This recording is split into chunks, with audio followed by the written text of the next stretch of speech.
بالله من الشيطان الرجيم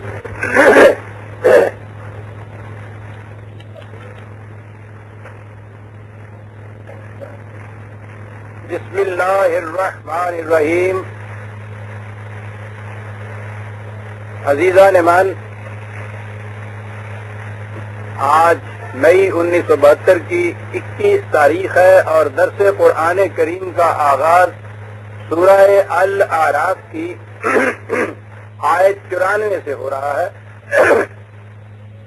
7/9/4. آپ کو یاد ہوگا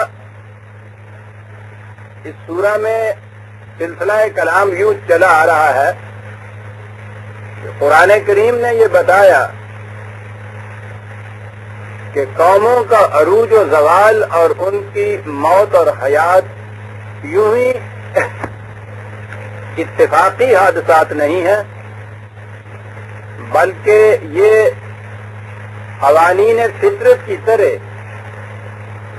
لگے بندے قوانین ہیں.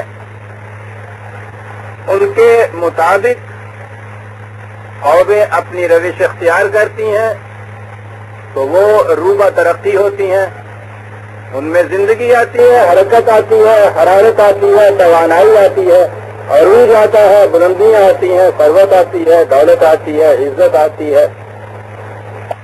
اور جب وہ ان قوانین کی خلاف ورزی کرتی ہیں تو پھر وہ پستیوں کی طرف گرنا شروع ہو جاتی ہیں.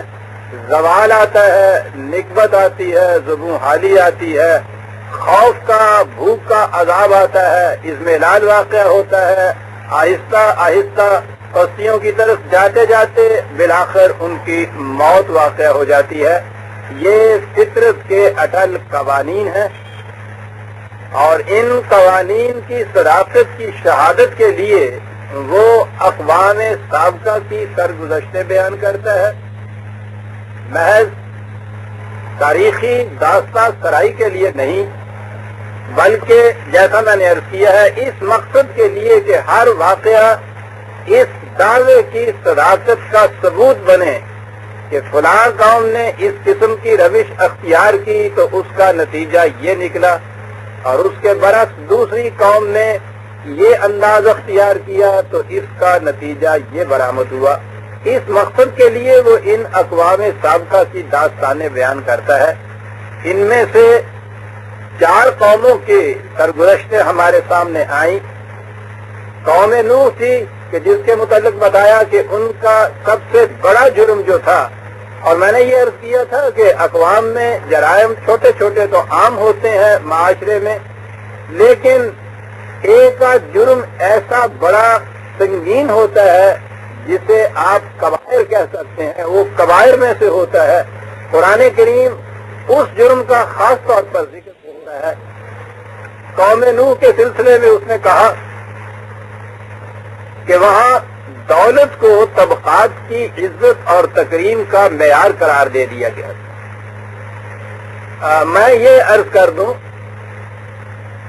کہ معاشرے میں تقسیم کار کی اصول کی بنا پر مختلف لوگوں کو مختلف کام تو کرنے ہوں گے.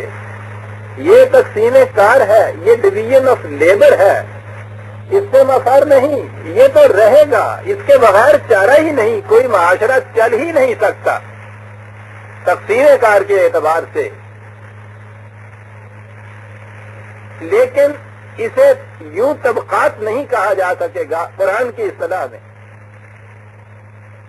طبقات کے معنی یہ ہوں گے کہ تقسیم کار کی روح سے پہلے تو دولت کی تقسیم اسے معیار قرار دیا جائے اور اس اعتبار سے ایک طبقہ بے حد دولت مند بن جائے، دوسرا طبقہ بے حد غریب ہو جائے.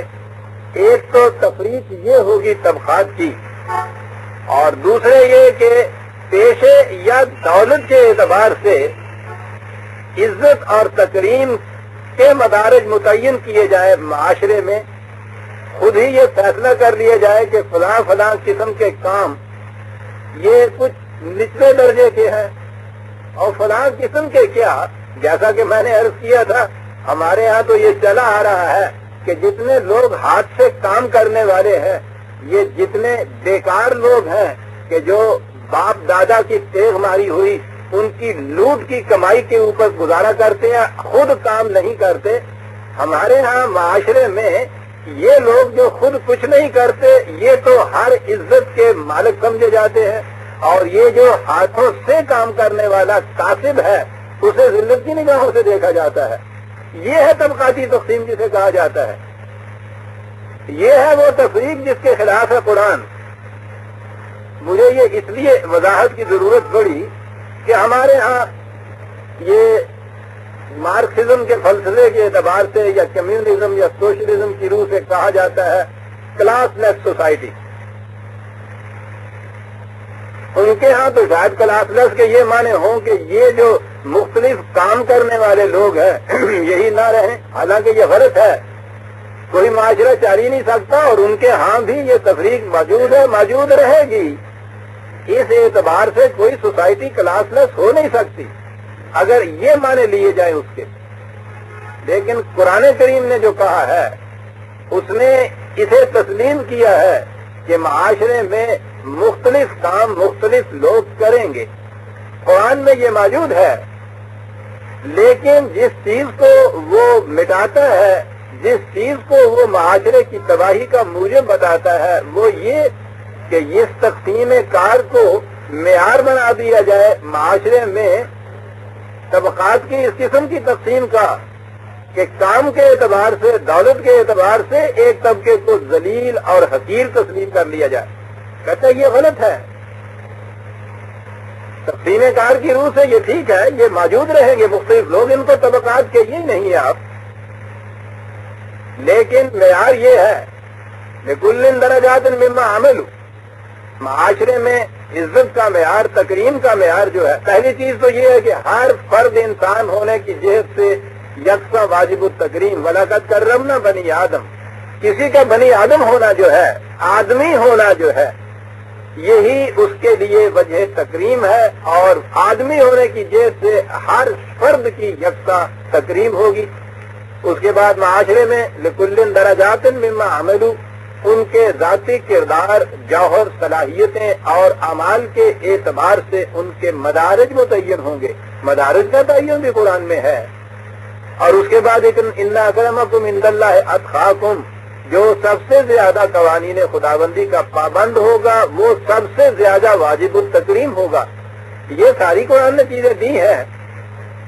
وہ جو ہے کہ دولت یا کام عزت اور ذلت کا معیار قرار پائے، اس قسم کی تفریق و تمیز جو ہے طبقات کی، اسے مٹاتا ہے قرآن کریم، تقسیم کار کو نہیں مٹاتا وہ۔ یہی وجہ ہے کہ حضرت نوح علیہ السلام نے جب انہوں نے یہ کہا تھا کہ یہ بڑے چھوٹے چھوٹے کمی قسم کے لوگ ہیں جو تمہارے ساتھ ہو لیے ہیں، تم کیا چاہتے ہو کہ ہم بھی آن کے انہی میں ان کے ساتھ مل کے بیٹھیں، یہ اور ہم صاف ہو جائیں، ایک درجے پہ آ جائیں؟ ہم اسے تسلیم کرنے کو تیار نہیں ہے، ہم نے ان کو ذلیل قرار دے رکھا ہے معاشرے میں۔ تو حضرت نوح علیہ السلام نے یہ کہا تھا کہ مجھے اس سے تعلق نہیں ہے کہ یہ کیا کام کرتے ہیں، کوئی لوہار ہے، کوئی ترخان ہے، کوئی کمہار ہے، کوئی دکاندار ہے، کوئی سبزی فروش ہے۔ انہوں نے کہا اس سے واسطہ ہی نہیں مجھے، میں تو یہ دیکھتا ہوں کہ ایمان و اعمال میں یہ کس درجے کے اوپر ہے، اور یہ اس اعتبار سے تم سب سے بڑے ہیں، اس لیے یہ میرے مقرب ہوں گے، تم نہیں ہو سکتے، اور تمہاری خاطر انہیں میں یہاں سے نکال نہیں سکتا۔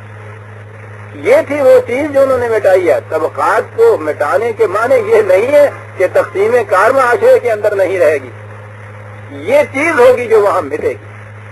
تو پہلی چیز جو تھی قرآن کریم نے قوم نوح کے قصے میں بتایا کہ ان کا بڑا جرم یہ تھا کہ انہوں نے اس قسم کے طبقاتی تفریق کو وجہ تکریم انسانیت قرار دے دیا تھا، اس لیے وہ قوم تباہ ہو کر رہی۔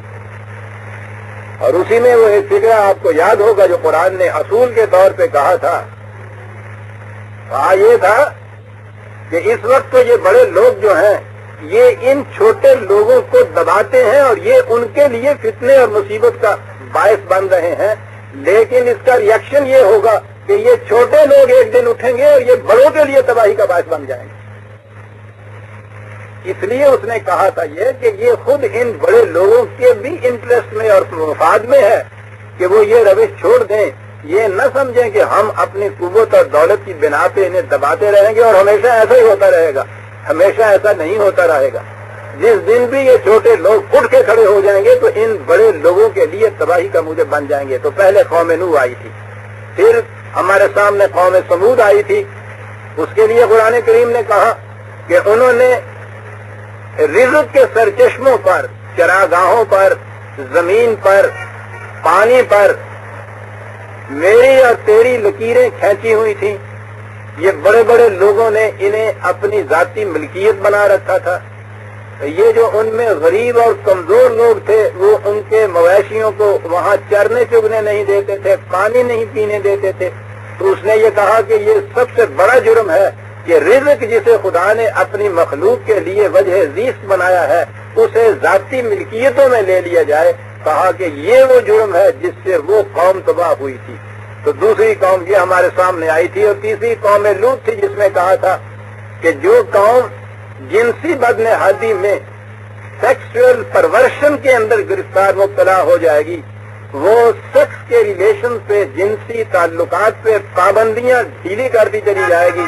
اس نے کہا تھا کہ وہ قوم تباہ ہو کے رہے گی, وہ بچ نہیں سکتی. اور چوتھی قوم ہمارے سامنے قوم مدین آئی تھی جس کے متعلق قرآن نے کہا کہ وہ کاروباری لوگ تھے, تجارت ان کا پیشہ تھا, اور تجارت میں ان کی کیفیت یہ تھی کہ وہ لیتے زیادہ سے زیادہ تھے, دیتے کم از کم تھے. جو دیتے تھے وہ بھی خالص اور کھرا نہیں دیتے تھے. ماپ اور تول جسے کہتے ہیں وہ اس میں ہمیشہ بددیانتی سے کام لیتے تھے. حتیٰ کہ جب خود وہ اپنے کام کرنے والے انسانوں کو بھی ماپتے اور تولتے تھے تو اس کے لیے بھی انہوں نے پیمانے اور بات الگ الگ رکھ چھوڑے ہوئے تھے. ان سے لینے کا پیمانہ اور تھا, انہیں دینے کا پیمانہ اور تھا. اس لیے قرآن نے یہ کہا کہ جس معاشرے میں محنت کش کی محنت جو ہے وہ محض سرمایہ کے زور پہ ہتھیار لی جاتی ہے, یہ وہ جرم ہے کہ جس کے نتیجے میں قوم تباہی سے بچ نہیں سکتی. یہ قوم مدین تھی جس کی تباہی کا ذکر قرآن کریم نے کیا.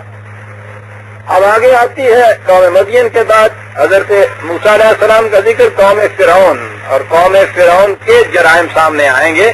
لیکن جیسا کہ میں نے عرض کیا ہے کہ قرآن چونکہ ایک تاریخ کی کتاب نہیں, وہ مسلسل داستانیں نہیں بیان کرتا چلا جاتا ہے, درمیان میں وہ رکتا ہے, جس مقصد کے لیے وہ داستان بیان ہوئی ہے اسے پھر سامنے لاتا ہے تاکہ کہیں یہی نہ سمجھ لیا جائے کہ یہ داستان سرائی ہو رہی ہے. اس مقصد کو سامنے لاتا ہے, چند آیات ان کے متعلق بیان کرتا ہے, پھر آگے داستان کو شروع کر دیتا ہے. اسی طرح سے یہ قوم مدین کے بعد قرآن نے نگاہ کا رخ اصل مقصد کی طرف پلٹا. کہا کہ ان چار قوموں میں تم نے دیکھ لیا کہ وہ کیا کبائر تھے ان کے جرائم جن کی بنا کے پر ان کی تباہی آئی. کہا گیا اب ذرا دیکھیے کہ اس کا انداز, منہاج اور اصول کیا ہوتا ہے. وَمَا أَرْسَلْنَا فِي قَرْيَةٍ مِّن نَّبِيٍّ إِلَّا أَخَذْنَا أَهْلَهَا بِالْبَأْسَاءِ وَالضَّرَّاءِ لَعَلَّهُمْ يَضَّرَّعُونَ.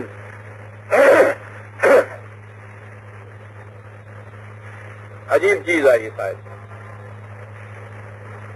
کہا کہ قوم کی تباہی یک لخت نہیں آ جاتی, ان کے افعال و کردار میں اور ان کے محسوس نتائج کے نکلنے میں ایک مہلت کا عرصہ ہوتا ہے, اور وہ اس لیے ہوتا ہے, اور اس دوران میں ان کو تنبیہ کی جاتی ہے, تنذیر کی جاتی ہے, وارننگ دی جاتی ہے کہ تمہاری یہ روش غلط ہے. اگر وہ اس انتباہ پر کان دھرتے ہیں, اپنی روش کی اصلاح کر لیتے ہیں, وہ تباہی سے بچ جاتے ہیں. اس پہ کان نہیں دھرتے تو ہوتا یہ ہے کہ پہلے ہلکی ہلکی تباہیاں آتی ہیں, اور وہ آتی اس لیے ہے کہ یہ اس جھٹکے سے ہی محسوس کر لیں کہ واقعی ہمارے اس خسرے ثروت و دولت میں تزلزل واقعہ ہونے والا ہے, بنیادیں اس کی ہل رہی ہیں, ان کو اس کا احساس ہو جائے اور اسی سے وہ اپنے آپ کو بچا لیں. کہا کہ پہلے یہ ہوتا ہے. عجیب چیز ہے یہ, اور آپ دیکھتے ہیں کہ وہ خدا جو نتائج کو برآمد کرنے میں اٹل قوانین دیتا ہے وہ اس میں کس قدر ایک رعایت رکھتا ہے کہ فوری طور پر پہلے ہی چھپتے میں گرفت نہ کر دی جائے، کیونکہ وہ قوم اس صورت میں یہ کہے گی کہ اگر ہمیں وارننگ دے دی جاتی تو ہم اپنی اصلاح کر لیتے۔ کہا کہ پہلے چھوٹے چھوٹے جھٹکے آتے ہیں، اس سے ایک وارننگ دی جاتی ہے۔ کہا کوئی بھی ایسا قریہ اور قوم نہیں تھی کہ جس میں ہم نے اپنے نبی کو بھیجا ہو کہ پہلے چھوٹے چھوٹے جھٹکے اس میں آئیں، لعلہم یذرعون۔ آپ کو یاد ہے کہ میں نے ذرا تذرع کے معنی آپ کو بتائے تھے۔ عام ترجمے کے اعتبار سے تو کہا جاتا ہے تاکہ وہ جھک جائے۔ یوں ہی جھک جانے کے سے مراد تو یوں لی جاتی ہے کہ اللہ تعالیٰ بیٹھے ہوئے اوپر یہ کہتے ہیں کہ اے تم بڑے سرکش ہو گئے ہو، اچھا تمہیں ذرا جھکا کے دیکھتے ہیں۔ یہ جو آپ کے ہاں آرڈیننسز جاری ہو جاتے ہیں، استبداد کے قوانین جاری ہوتے ہیں، ذرا کسی کو دیکھا کہ وہ سر اونچا کر کے چلتا ہے تو میں اس لیے کہ یہ سر ذرا نیچا ہو جانا چاہیے، 5-7 جوتے مار دینے چاہیے۔ بادشاہت میں یہ ہوتا تھا، استبداد میں ہمیشہ یہ ہوتا تھا، وہ کسی کو سر اونچا کر کے چلتا ہوا دیکھ نہیں سکتے تھے، میں وہ سر کو جھکانے کے لیے یہ کر دیا کرتے تھے۔ یہ جب ہم تذرع کے معنی عام طور پہ یہ دیکھتے ہیں نا تاکہ وہ گریہ ازاری کریں، یہ ترجمہ ہوتا ہے ہمارے یہاں تذرع کا، تاکہ وہ سر جھکا دیں اپنا، تو اس سے کوئی خدا کے متعلق ایسا ہی تصور آتا ہے کہ جنہوں کہنے دیکھ ہی نہیں سکھوں گا ہے جناب سبحان اللہ تعالی عما یصفون، وہ بہت بلند ہے ان چیزوں سے۔ یہ چیزیں تو وہ کرتے ہیں جن میں کمپلیکسز ہوتے ہیں،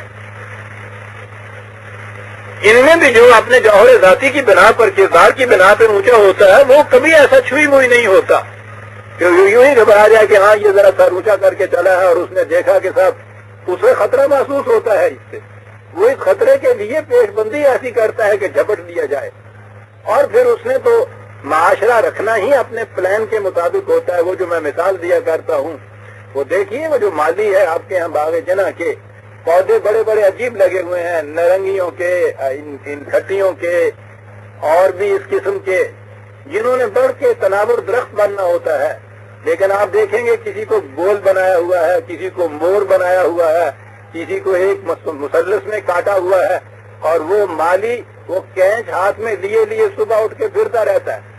کسی ایک کی ذرا سی کوپن اونچی ہوئی اور اس نے جھٹ سے کلک کیا اس کو کہ تمہیں اس پلان کے اندر رہنا چاہیے۔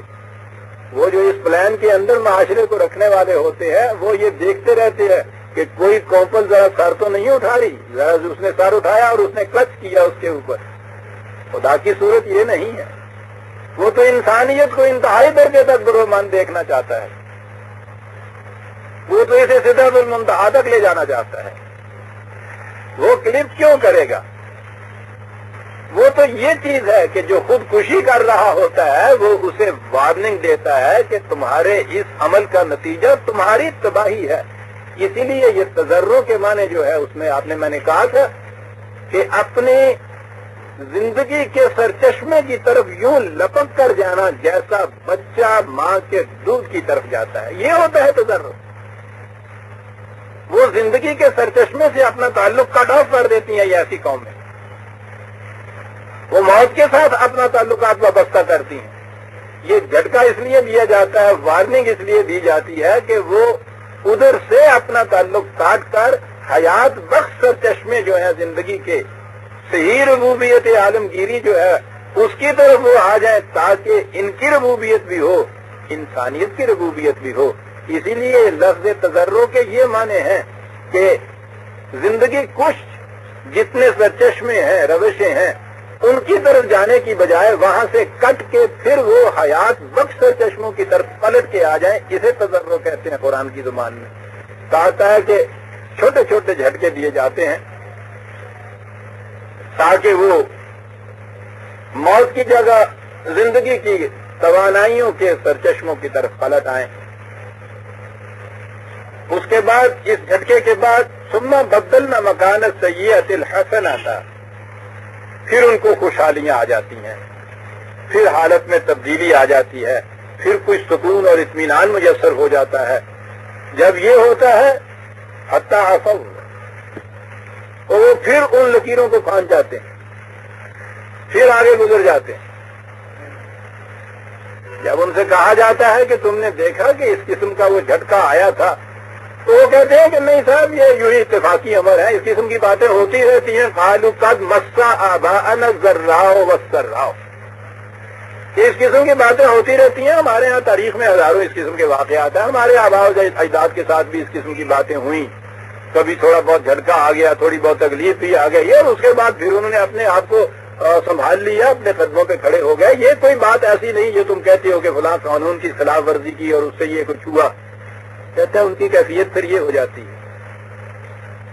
جب یہ کیفیت ہو جاتی ہے کہ وارننگز اور انتباہات کے باوجود وہ پھر اسی روش پہ آ جاتے ہیں، اور جب ان سے کہا جاتا ہے کہ اس کا نتیجہ تباہی ہے، پہلے وارننگ دیکھ چکے ہو تو خود فریبی میں مبتلا ہو جاتے ہیں کہ نہیں کوئی بات نہیں، ایسی چیزیں تاریخ میں ہوا ہی کرتی ہیں، یہ تو محض بھائیوں ہی چانس ہو گیا تھا ایسا جس میں ہو گیا.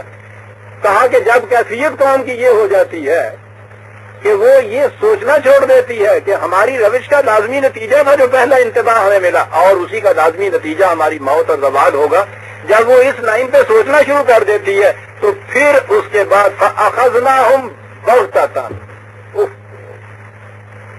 تو پھر ایک اچانک ان کے اوپر تباہی آتی ہے. وَهُمْ لَا يَشْعُرُونَ، اور ان کے عقل و فہم و شعور میں بھی نہیں ہوتا کہ یہاں سے بھی تباہی آ سکتی ہے جہاں سے وہ تباہی آتی ہے. میں نے عرض کیا تھا کہ قرآن کریم یہ اصول اور یہ سرگزشتیں اس لیے بیان کرتا ہے کہ جو بھی مخاطب قوم ہے وہ اپنی حالت کا جائزہ لے اور دیکھے کہ ہم کہاں کھڑے ہیں. 65 تک عزیزان من،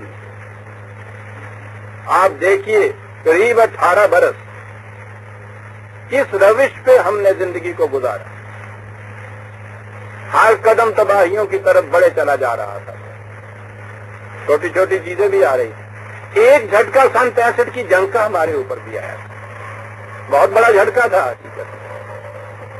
وہ تھا اس لیے لعلہم یضرعون کہ ہم پھر زندگی بخش سرچشموں کی طرف پلٹ آئے. لیکن اس کے بعد کیا ہوا؟ یہی جو قرآن کہہ رہا ہے.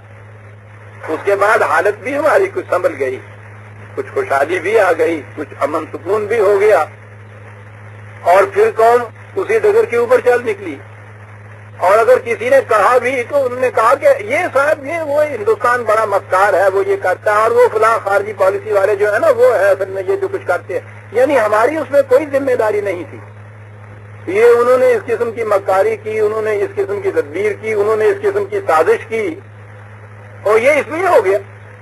آپ دیکھیے اس 7 برس کے عرصے میں کسی نے یہ نہیں کہا کہ صاحب ہم میں یہ خرابیاں پیدا ہو گئی تھیں اس لیے یہ ہوا، اور اس قسم کی چیزیں وہ کہنے لگے یہ سازشیں، یہ اس قسم کی غداریاں، یہ باہر کی چالیں یہ ہوتی چلی آ رہی ہیں. سر یہ تو جنگ صلیبی کے زمانے سے مسلمانوں کے خلاف ان کے دشمن ہیں یہ عیسائی قوتیں. یہ پن پہ نہیں دیکھ ہی نہیں سکتے کہ کوئی مسلمان کی قوت اور کوئی مملکت عروج کی طرف بھی جائے. وہی چیز کہ ہمارے آباء و اجداد کے ساتھ بھی یہ کچھ ہوتا چلا آیا. نہ آباء و اجداد اس کے ذمہ دار تھے اور نہ ہم اس کے ذمہ دار ہیں. ذمہ داریاں ہم نے دوسروں کے ساتھ تھوپنی شروع کر دی.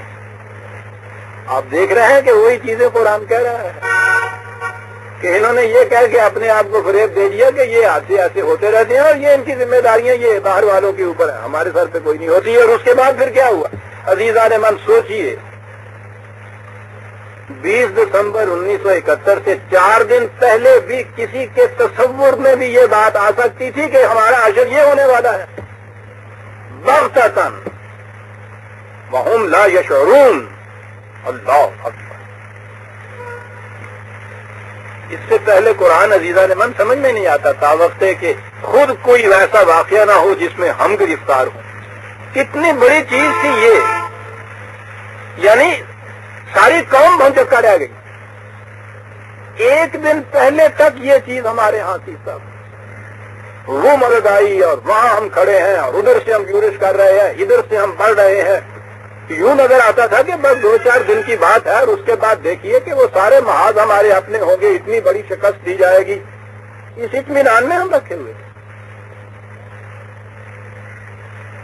اور اس کے بعد جس دن یہ خبر آئی ہے، میں کہتا ہوں قرآن کے بغتتاً کے معنی سمجھ میں آتے ہیں، وَهُمْ لَا يَشْعُرُونَ کے معنی سمجھ میں آتے ہیں کہ تمہارا عقل و شعور جو تھا اس طرف آ ہی نہیں رہا تھا کہ یہ کچھ ہونے والا ہے. اور یوں ہوا، کہا کہ یہ یوں بھی اب تم سمجھ گئے کہ یہ حادثہ نہیں تھا جو اتفاقی ہو گیا، یہ تو وہی پروسیس تھا جو چلا آ رہا تھا. یہ جس پوائنٹ کے اوپر ہم پانی رکھ دیجئے چولہے کے اوپر، اس میں آگ جلا دیجئے نیچے اور اس کو دیکھتے رہیے، کچھ پتہ نہیں چلتا اس میں کچھ تبدیلی واقع ہو رہی ہے. اچانک پھوٹ جاتا ہے وہ، جسے ابلنا کہتے ہیں، جوش آنا جسے کہتے ہیں. وہ نظر آتا ہے اچانک کچھ ہو گیا، وہ اچانک نہیں ہو رہا ہوتا. وہ تو جس وقت آپ نے پہلے ماچس دکھائی تھی ایندھن کو اور پہلا شعلہ اٹھا تھا، اس وقت سے اس کے اندر ایک تبدیلی آنی شروع ہو گئی تھی. وہ غیر محسوس تبدیلی تھی. اور اس کے بعد جب وہ حرارت پورے درجے کے اندر اس نے جذب کر لی تو اس کے بعد اس کے اندر ایک تبدیلی محسوس شکل میں تمہارے سامنے وہ آ گئی، اچانک نہیں آئی تھی. یہاں کوئی چیز اچانک ہوتی نہیں ہے. بات دوسری طرف نکل جائے گی، ورنہ اب میں یہ عرض کروں کہ جسے چانس کہا جاتا ہے، اس دور میں ہمارے ہاں دی فلاسفی آف چانس پہ کتابیں لکھی جا رہی ہیں. وہ کہتے ہیں کہ کوئی چیز یوں ہی بائی چانس نہیں ہوتی. جب تک ہم کاز اینڈ ایفیکٹ میں، علت اور معلول میں کسی چیز کے سبب کو دریافت نہیں کر پاتے، اس وقت تک ہم اس کے نتیجے کو چانس کہتے ہیں. اور جب وہ سبب دریافت ہو جاتا ہے تو وہ سائنٹیفک ہو جاتا ہے. ہوتا ہے وہ پہلے بھی سائنٹیفک ہی.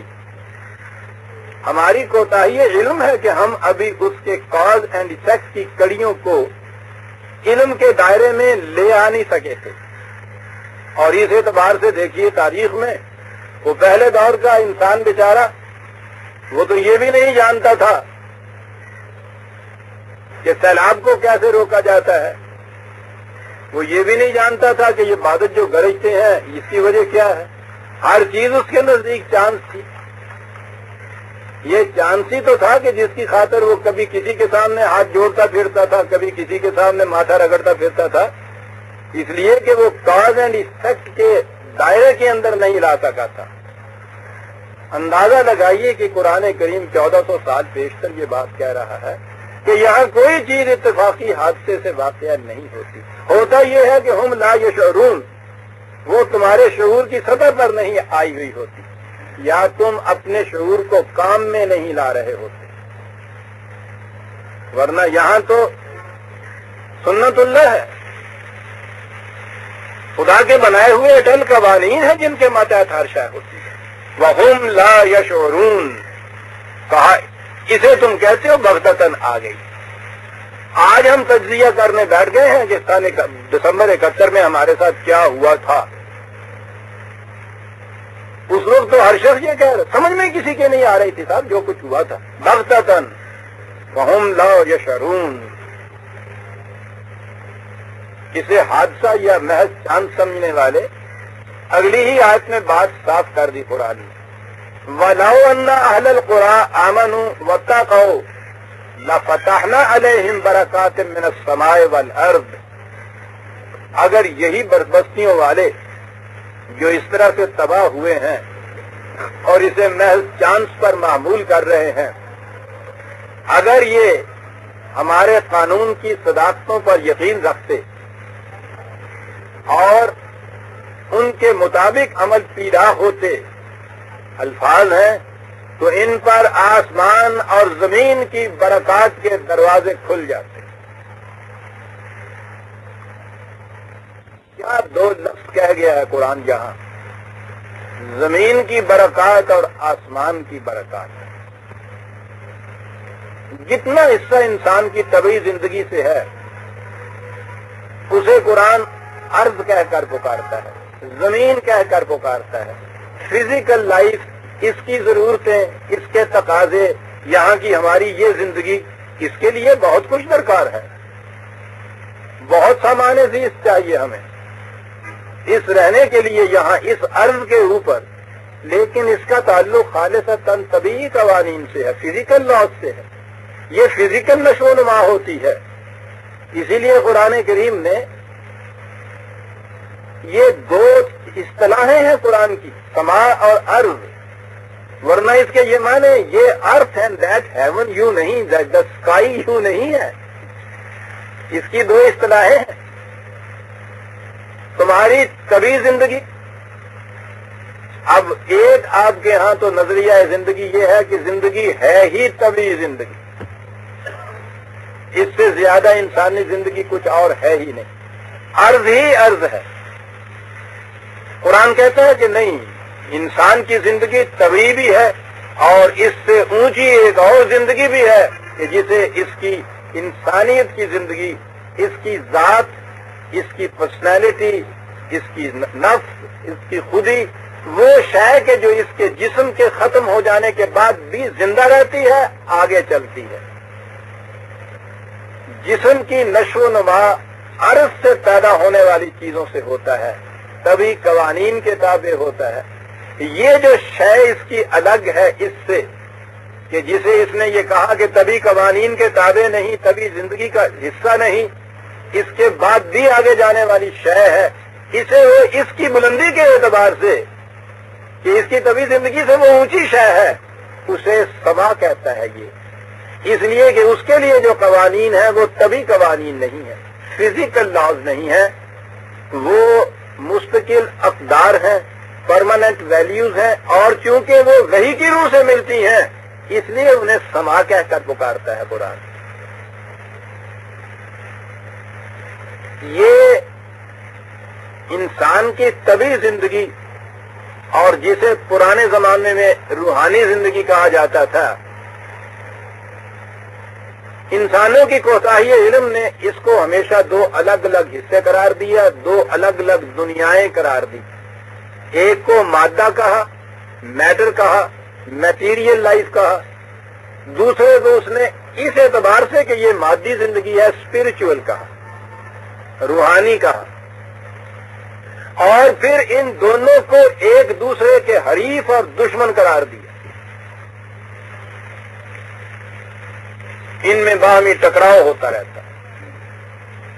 روحانیت کی زندگی والے جو تھے ان سے یہ کہا گیا کہ یہ ساری مادی زندگی قابل نفرت، ترک دنیا، ترک علائق، ترک حذائر، ترک لذائذ، ہر چیز کا ترک، الگ ہوتے چلے جاؤ، کیونکہ یہ کیچڑ ہے، غلاظت ہے، کثافت ہے۔ روحانیت کی زندگی جو ہے اس سے الگ ہو جانے کے اندر بالکل اس کا رد عمل جو تھا، عیسائیت میں یہ تصور انتہا تک پہنچا، اگرچہ اس کی انتہائی شکل تو مسلمانوں کا تصوف ہے جو عیسائیت سے ہی آیا ہوا ہے اور ایران کی آتش کدوں سے آیا ہوا ہے، لیکن بہرحال یورپ میں انتہا تک پہنچا تو اس کا ریئیکشن اتنی تیزی سے میٹیریلزم کا جو فلسفہ وہاں آیا اس میں آیا۔ انہوں نے کہا کہ یہ دوسری زندگی ہے ہی کوئی نہیں ہے، انسان حیوان کی بڑی ہوئی ایک شکل ہے، بس ذرا سمجھ سوچ آ گئی ہے اس کے اندر، اس سے زیادہ کچھ نہیں ہے، یہی طبی لاز ہیں، انہی کے تابع اس کی زندگی ہے۔ جب یہ طبی لاز کے ماتحت یہ اس کی مشینری جسم کی فنکشن کرنا چھوڑ دے گی، اسے موت کہیں گے، انسان کا خاتمہ ہو جائے گا، معاملہ ختم ہوا۔ یہ وہاں 19 سینچری میں، 19 صدی میں یہ تصور زندگی کا آیا عیسائیت کی رہبانیت کے ریئیکشن کے طور پر، اور اس کی انتہائی شکل تھی جو مارکسزم کی شکل میں ہمارے سامنے آئی کہ مسئلہ سارا روٹی کا، قصہ ختم، یہ حل ہو جائے تو سارے مسائل حل ہو گئے، ساری تگ و تاز، ساری جد و جہد روٹی کے مسئلے کے حل کے لیے، اور یہ انتہا، وہی انتہا جو جنگل میں جانوروں کی زندگی میں ہوتی ہے، پیٹ بھر کے جب وہ کھا لیتا ہے اس کا کوئی مسئلہ اور باقی نہیں رہتا۔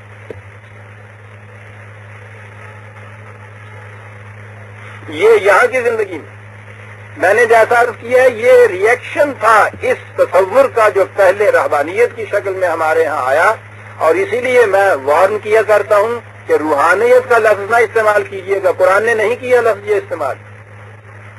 یہ روحانیت یا اسپرچول جو ہے یہ بالکل یورپ کا تصور تھا اس کے خلاف مادیت لانے کے لیے، اور یہ دو الگ الگ زندگی کے شعبے تھے جن کا باہمی تعلق نہیں تھا بلکہ ایک دوسرے کے حریف تھے، ایک دوسرے کے دشمن تھے۔ قرآن نے آگے یہ تصور دیا کہ نہ یہ الگ الگ ہیں نہ یہ ایک دوسرے کے دشمن ہیں۔ انسان کی مادی عرضی زندگی، جسمانی زندگی نہایت ضروری ہے اس سطح کے اوپر، لیکن مقصود بالذات نہیں ہے۔ وہ زندگی اس لیے ہے کہ اس کے اندر جو وہ شے ہے کہ جس کو ابدیت مل سکتی ہے، جسے موت کے ساتھ بھی موت نہیں آ جاتی، جس میں آگے چلنا ہے، یہ طویل جسم اور اس کی زندگی اس لیے ہے کہ یہ اس کی نشو و نما کرتا چلا جائے۔ تو یہ ایک دوسرے کے حریف نہ ہوئے، بلکہ یہ انسان کا طبی جسم تو وہ سواری، وہ گھوڑا ہوا کہ جس نے اس سوار کو منزل مقصود تک پہنچانا ہے۔ اور یہ تو آپ کو پتا ہے کہ سوار جب راستے میں بھی کہیں سستانے کے لیے کھڑا ہوتا ہے درخت کے نیچے تو سب سے پہلے گھوڑے کو پانی کی طرف لے جاتا ہے، سب سے پہلے اس کے چارے کی فکر کرتا ہے، بعد میں آپ روٹی کھاتا ہے، اس لیے کہ اس کو منزل تک پہنچانے کا ذریعہ یہ ہے۔ اور اگر صورت یہ ہو کہ وہ گھوڑا جائے اس کو دانا پانی دیتا چلا جائے اور باندھ کے رکھا ہوا ہو، موٹا ہوتا چلا جائے، جیسا آپ کے یہاں پہلے کوتل گھوڑے پالے جاتے تھے، تو مقصود بھی ذات وہ گھوڑا ہو گیا، سفر نہ ہوا، سواری نہ ہوا۔ قرآن نے کہا کہ یہ غلط ہے۔ یہ دو الگ الگ ہے نہیں، ان دونوں کا باہمی بڑا گہرا تعلق ہے۔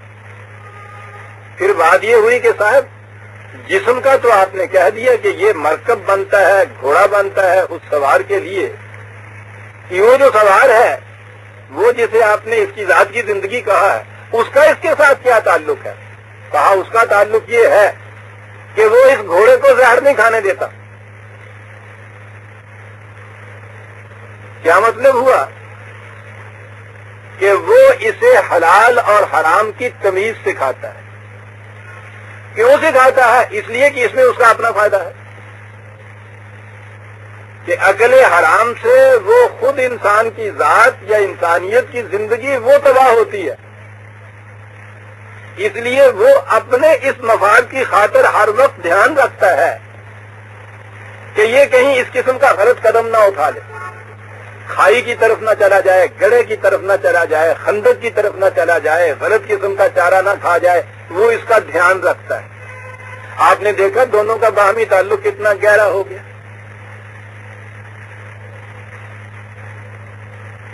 یہ جو چیزیں میں نے کہا ہے کہ وہ اس کا خیال رکھتا ہے، اس کے بھی اپنے اندر یہ چیز نہیں ہے، یہ چیز خدا کی طرف سے وحی کے ذریعے یہ اسے ملتی ہے، وہ اس کا علم رکھتا ہے، اور اس علم کے مطابق یہ انسان کی ذات جو ہے یہ پھر اس جسم پہ لگام دیتی ہے کہ اسے ہمیشہ صحیح راستے پہ رکھے، غلط طرف جانے نہ دے، وہ اسی منزل کی طرف چاہے جس منزل کی طرف اس نے جانا ہے جو اس کا سوار ہے۔ تو سوار کا گھوڑے کے اوپر یہ کنٹرول ہوتا ہے نا، گھوڑا سوار کو منزل کی طرف لے جانے کا ذریعہ بنتا ہے، سوار اس گھوڑے میں لگام دیتا ہے تاکہ وہ اسی منزل کی طرف جائے، بے راہ رو نہ ہو جائے۔ یہ ان کا باہمی تعلق ہوتا ہے۔ منزل کون سی ہے، کیسے جانا ہے، اس سوار کو وحی کے ذریعے سے پتہ چلتا ہے۔ اسے کہتے ہیں عزیزان من برکات سماوی، اور اسے کہتے ہیں برکات ارضی۔ گھوڑے کی نشو و نما، اس کی دیکھ پرداخت، اس کا خور و نوش، یہ سارا کچھ جو ہے یہ ارض ہے، اور اس کو کنٹرول میں رکھنا، اس کو محفوظ مقامات میں لے جانا، اس کو منزل کی طرف سے لے کے چلے جانا، یہ برکات سماوی ہوتا ہے۔ اور دین قرآن کی طرف سے یا خدا کی طرف سے جو ملتا ہے وہ یہ ہے کہ وہ ارضی زندگی اور سماوی زندگی، گھوڑے کی زندگی اور سوار کی زندگی، ان دونوں کے لیے وہ اقدار دیتا ہے، قوانین دیتا ہے، اور ان دونوں کو اس انسان کے تابع رکھتا ہے۔ لہذا اگر محض ارض کے ہی سرچشمے اس کے قابو میں ہوں تو حیوان کی زندگی ہے، اور اگر یہ ارض کی طرف سے بے اعتنائی برتے یا وہ اس دروازے بند ہو جائیں، آدھی زندگی سے اتنا دور چلے جاتے تھے اتنا ترک کرتے چلے جاتے تھے، اس سے کوئی تعلق نہیں رکھتے تھے. اب ان کی نگاہ تو صرف روٹی پہ جاتی تھی. ان سے پوچھئے کہ یہ جو سانس لیتے تھے حضرت صاحب یہ مادی تھا یا روحانی تھا؟ ہندوؤں نے تو یہ بھی کہا کیا تھا یہ حبس نفس سے کی جاتی ہے، سانس روک لینا. انہوں نے یہاں تک وہ چلے گئے تھے اپنے یوگ میں کہ یہ سانس جو ہے یہ بھی مادی ہے، اس سے بھی قطع تعلق کرنا چاہیے. لیکن بالآخر کتنے دنوں تک بھی اس کی مشق ہم پہنچا لیں، سانس تو لینا ہی پڑتا تھا. ہمارے یہاں تصوف میں بھی یہ چیز آتی ہے، لیکن یہ غنیمت ہے اتنا زیادہ آگے نہیں جاتے. لیکن میں کیا یہ رہا تھا کہ یہ کتنا ہی آپ مادی زندگی سے دور چلے جائیں، زندہ رہنے کے لیے تو مادی زندگی کے علائق ضروری ہیں. یا تو خودکشی کر لیجئے ساتھ، نہ رہے بانس نہ بجے بانسری. لیکن بہرحال روحانیت یہ تھی ان کے ہاتھ. اللہ والے جو تھے وہ اس عرض جو تھی اس کو قابل نفرت قرار دیتے تھے.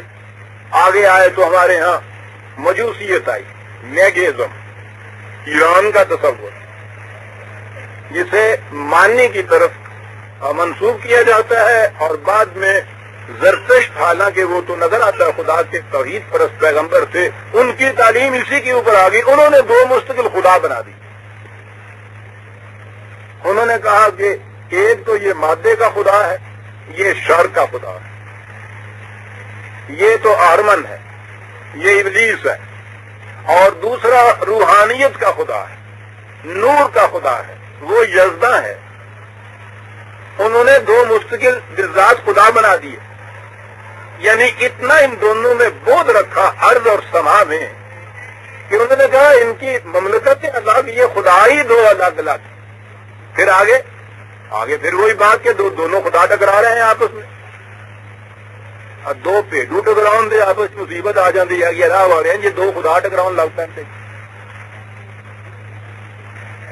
دو خدا ٹکرا رہے ہیں.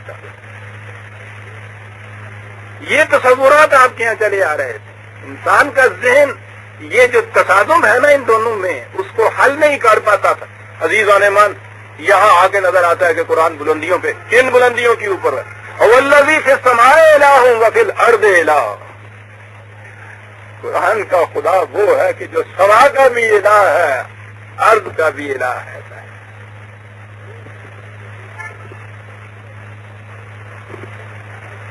کتنا انقلاب آفرین ہے یہ اعلان عزیزان من. اب آپ دیکھیے کہ ارض کو کتنی بلند پوزیشن حاصل ہو گئی، یہ سما کے برابر چلی گئی. تو وہی اس کا الہ، وہی اس کا الہ. ان میں باہمی یہ ایک دوسرے کے حریف کیوں ہوں؟ کوئی تو مانے دونوں پتر، دونوں آنکھیں ایک جسم، ایک ہی خدا کی دو مملکتیں. یہ ٹکڑا عزیزان من دنیا کے مذاہب میں سے کہیں آپ کو نہیں ملے گا کہ وَالَّذِي فِي السَّمَاءِ إِلَٰهٌ وَفِي الْأَرْضِ إِلَٰهٌ. یہ ہے وہ الہ جو قرآن نے یہ کہا ہے. یہی ہے یہ سورہ الانبیاء کی 21/20-21 آیت میں دیکھیے. یہ جو میں نے کہا اس کے لیے ریفرنس لکھ لیجیے 43/84 43/44.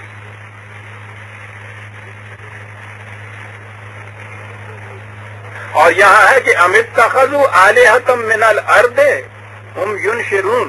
اچھا تو انہوں نے بس صرف ارض کے خدا جو ہیں انہیں کو ہی خدا سمجھ لیا. خالصتاً آ گیا یہ میٹیریلسٹک اشتراکیت آپ کی، سوشلزم اور کمیونزم اور مارکسزم، کہ اچھا یہ ارض کے الہ کوئی الہ کلی ماننے لگ گئے کہ بس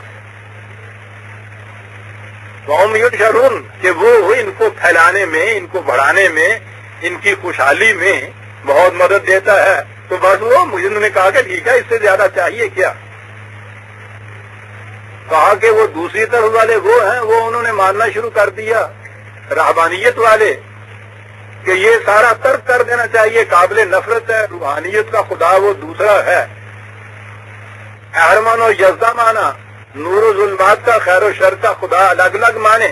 کہا لو کان فیہما آلہۃ الا اللہ لفسدتا. کسی مملکت کے اندر بھی دو بادشاہ اگر آپ تصور کر دیں گے فساد برپا ہو جائے گا. اس کائنات میں اگر دو خدا ہو جائیں، کوئی اور معبود ہو جائے، کوئی اور الہ ہو جائے خدا کے سوا، اس کا نتیجہ لفسد تھا. سبحان اللہ. خدا جو خدا نے اپنا تصور دیا، کہا کہ وہ خدا ان سے بہت بلند ہے، ان تصورات سے. رب العرش عما یصفون، پوری کائنات کا وہ عرض ہو و سما ہو، اس کا کنٹرول اس کے ہاتھ میں ہے. وہ ان تصورات سے بہت بلند ہے جو ذہن انسانی نے اس کے متعلق پیدا کر رکھے ہیں. ظاہر ہاں، عرض اور سما کے دو، میں نے عرض کیا تھا کہ اصطلاحیں ہیں قرآن کی. عرض معیشت سے متعلق ہے، دنیاوی سیاسی نظام سے متعلق ہے، تمدن ارضی سے متعلق ہے، معاشرت سے متعلق ہے. یہ تمام چیزیں لیکن حیوانی سطح کے اوپر نہیں، کیونکہ ساتھ اس کے الہ السما بھی ہے. وہ الہ السما وہ اقدار دیتا ہے، وہ قوانین دیتا ہے، وہ رہنمائی دیتا ہے، جن کے تابع اگر اس ارضی ساری نما کو رکھا جائے تو یہ انسان کو اس کی منزل مقصود کی طرف لے جاتے ہیں. وَلَوْ أَنَّ أَهْلَ الْقُرَىٰ آمَنُوا وَاتَّقَوْا لَفَتَحْنَا عَلَيْهِمْ بَرَكَاتٍ مِّنَ السَّمَاءِ وَالْأَرْضِ. اب بات سمجھ میں آئی. آج اس قدر گہرا اثر ہے اس مادیت کا غیر شعوری طور پر ہمارے ذہنوں میں کہ سب سے زیادہ آپ کے ہاں ترقی، بہبود یہ گنی جاتی ہے کہ صاحب آپ دیکھیے روٹی کے مسئلے کو کس طرح سے حل کر کے ہر ایک کو روٹی ملے گی، صاحب ہر ایک کو کپڑا یہاں مل جائے گا، مکان بڑا ضروری ہے، یہ ہو جائے گا. لیکن اگر اسی کو منتہا قرار آپ دے دیں گے، یہ تو صرف آپ نے اب باب عرض کھولا، باب سما سے تو کوئی تعلق آپ کا نہ رہا. اور اس کے لیے پھر آپ کے یہاں نہ مسلمان ہونے کی شرط ہے، نہ اس کے ساتھ اسلامی پیوند لگانے کی شرط ہے. اگر عرض ہی عرض ہے تو کھلے بندوں پھر عرض کہیے. ان لوگوں نے یہ کیا اور صحیح ہے، یعنی آپ اس سے اختلاف کر سکتے ہیں. مسلک ان کا جو ہے اسٹریٹ